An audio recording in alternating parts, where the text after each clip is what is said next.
আজকে আমরা আপনাদের যে কারণে এখানে এই আয়োজন সেটা হচ্ছে যে আপনারা সকলেই জানেন যে নারায়ণগঞ্জের বন্দরে একজন শীর্ষ সন্ত্রাসী দীপু তার অত্যাচার নিয়ে বিভিন্ন সময় বিভিন্ন সোশ্যাল মিডিয়া, ইলেকট্রনিক, প্রিন্ট সকল মিডিয়াতেই এসেছে। সেটা আমাদেরও দৃষ্টিগোচর হয়েছে। তার প্রেক্ষিতেই আমরা তাকে নিয়ে কাজ শুরু করি এবং আমাদের গোয়েন্দা নজরদারি বৃদ্ধি করি। এবং সেই প্রেক্ষিতেই আমরা গতকাল আমাদের একটি কোম্পানি সিপিএসসি নারায়ণগঞ্জ কেন্দ্রিক একটি সফল অভিযান পরিচালনা করে বন্দর থানাধীন কাজপুরের চাঁদপুর এলাকা থেকে তাকে একটি বিদেশি অস্ত্র এবং অ্যামুনিশন সহকারে তাকে গ্রেপ্তার করতে সক্ষম হই। তার বিরুদ্ধে অভিযোগ রয়েছে যে তিনি এলাকায় মাদক, তারপরে চাঁদাবাজি, জমি দখল, ভূমিদস্যুতা, শ্লীলতাহানি, অস্ত্রধারী সিন্ডিকেটের মেইনটেন, এই সকল বিভিন্ন অভিযোগ তার মধ্যে রয়েছে। যে শীতলক্ষ্য নদী যে আছে সেখানে যে বাল্কহেড এবং ট্রলারের মাধ্যমে যে সকল পণ্য অথবা এই যে বালু নিয়ে যাতায়াত করে সেখানের এই বাল্কহেডের মালিকদের কাছ থেকে চাঁদাবাজি, এই জিনিসের সাথেও এই দীপু রিলেটেড।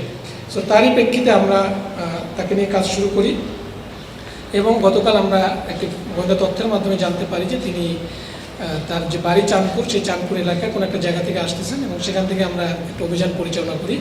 আমাদের সিপিএসসির গতকাল রাত সন্ধ্যার দিকে 11:30 আনুমানিক এই টাইমে একটা অভিযান পরিচালনা করা হয় এবং প্রথমেই আমরা তাকে অ্যারেস্ট করতে সক্ষম হই এবং পরবর্তীতে তার দেওয়া তথ্য অনুযায়ী তার বাসায় আমরা একটি বিদেশি অস্ত্র এবং অ্যামুনিশন জব্দ করি।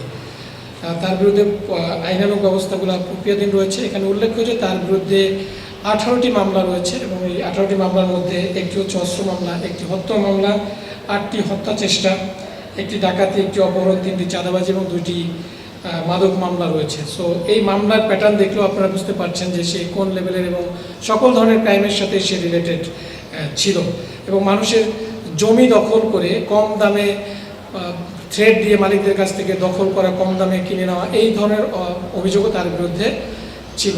সো ওভারঅল সে ছিল নারায়ণগঞ্জের বন্দর থানা কেন্দ্রিক একজন শীর্ষ সন্ত্রাসী।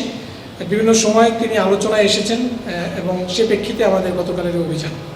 এখন আমি সবসময় বলি যে রাজনৈতিক সংশ্লিষ্টতা আছে কিনা এটা আমাদের দেখার বিষয় না।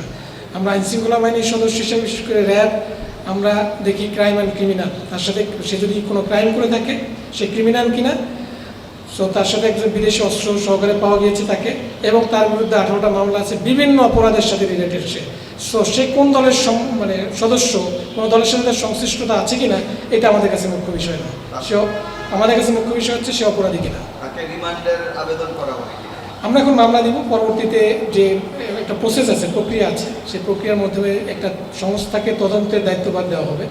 যে এটা দেওয়ার পরে এটা পুলিশ হোক, র্যাব হোক, যাকেই দেওয়া হোক না কেন, আদালত কর্তৃক যখন এটাকে নির্ধারণ করা হবে, এরপরে সেই তদন্তকারী সংস্থা যদি রিমান্ডের আবেদন করে অবশ্যই সুযোগ আছে। অবশ্যই আমাদের কাজ তো, আমরা তো যখন মাথাকে পেয়েছি সো শাখা প্রশাখাও পাবো ইনশাল্লাহ। ঠিক আছে, এটা প্রক্রিয়াধীন থাকবে এবং অপরাধের সাথে যারাই রিলেটেড থাকবে তাদেরকে আমরা আইনের আওতায় নিয়ে আসার জন্য আমাদের অপারেশন অভিযান চলমান থাকবে। অগ্রযাত্রা প্রতিদিন, নির্ভীক প্রত্যয়ে উজ্জীবিত।